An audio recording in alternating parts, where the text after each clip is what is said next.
To fix the H&M app when it's not working, start by going to the App Store and searching for H&M in the search bar at the top of the page. The first result should be the H&M app, which may have advertisements above it. Select the H&M app option, and you'll see buttons to either open the app, get it if you haven't downloaded it, or update it if an update is available.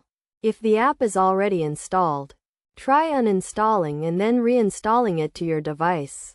Alternatively, you can try signing out of the app and then signing back in, clearing the cache and cookies on your device, as well as checking for any necessary app updates in the App Store, may also resolve the issue. If none of these steps work, try checking for updates again. By attempting these troubleshooting steps, you may be able to get the H&M app working again.